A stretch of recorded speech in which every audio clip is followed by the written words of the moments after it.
Hi and welcome back. This is our series for first-time buyers who are looking to buy a property in the UK. If you haven't seen the rest of the videos in this series, I'd recommend going back and taking a look at some of the others, because everything we do in this series is designed to help you get clued up and confident about the whole process, from saving your deposit to getting a mortgage to actually working out what type of property to buy and actually getting those keys in your hand. So before we get into it, just a reminder to hit subscribe and to set up notifications so you don't miss any of the other videos in this series. So today I'm talking about stamp duty, or its full name, stamp duty land tax. And this is the tax that applies in England. So there's a similar tax that applies in Wales. It works in the same way, but has slightly different rates that apply to it.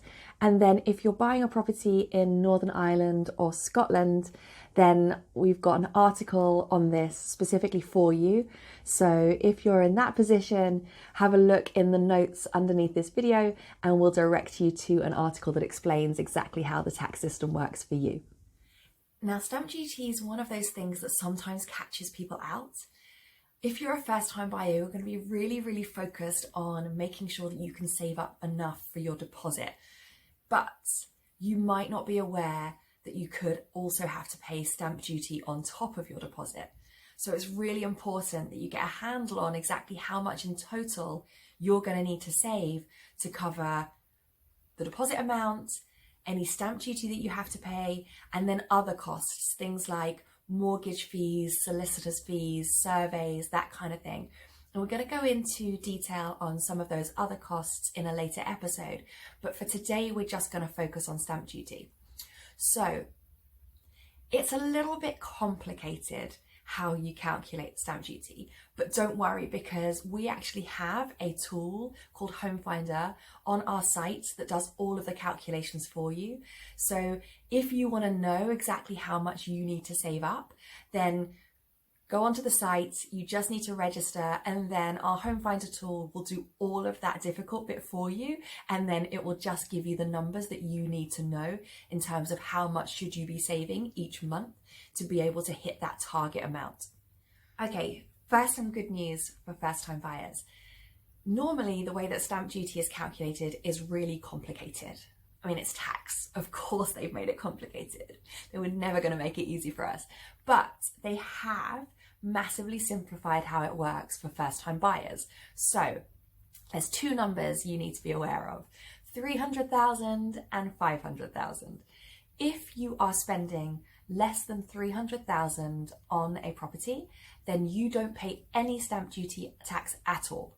No, nothing, which is great, because actually there's a heck of a lot of us where our first home is going to cost less than 300,000.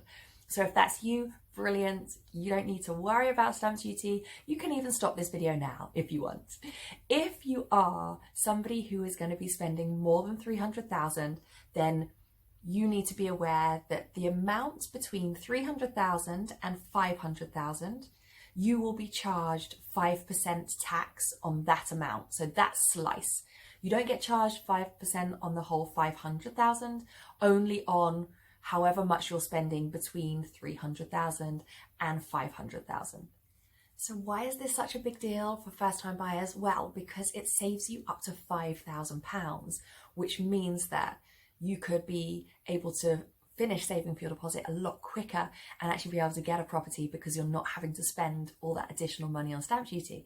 So in terms of the calculations, if you were a non-first-time buyer and you were spending £300,000 on a property, that's going to cost you £5,000 in stamp duty.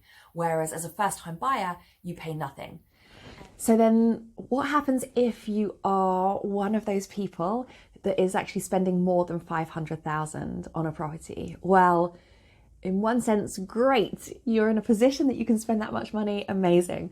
But on the other hand, you are going to pay the normal rates of stamp duty on your property.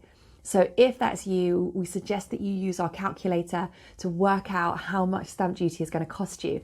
And if you're buying around the £500,000 mark, then it would really benefit you to try to get just under the £500,000 purchase price, because you're going to spend a lot less on stamp duty. So if you've got negotiation room, then you want to try and get it underneath that £500,000 threshold to save you a lot of money.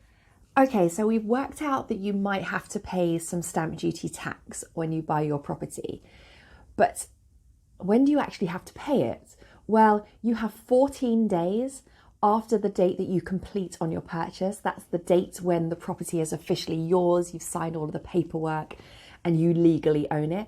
You've got 14 days from that date in order to pay your stamp duty. Now, this is normally something that your solicitor will do for you.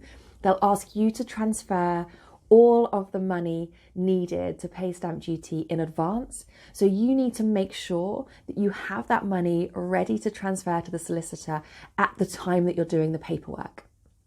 Now, another question that people ask is the cost of stamp duty something that I can add to my mortgage? And the answer is yes, sometimes, but we don't necessarily recommend it. And here are the reasons. So any extra costs that you add to your mortgage, you're going to get charged interest on them. So it's going to add to that total amount of mortgage that you owe. And so you're going to be paying interest every year, potentially over 25 years on that full amount. And so if you are paying interest, then that can end up being quite a lot more expensive over the longer term. Having said that, we totally understand that it's not always possible to be able to magic up an extra £5,000 or whatever you might need to pay in stamp duty when you've already spent so long saving for your deposit. So some mortgage lenders will allow you to add that stamp duty payment. And if that is the only way that you're going to be able to buy the property, then you just need to be aware of the fact that you're probably going to be spending more overall than if you were just able to find that amount of money for stamp duty.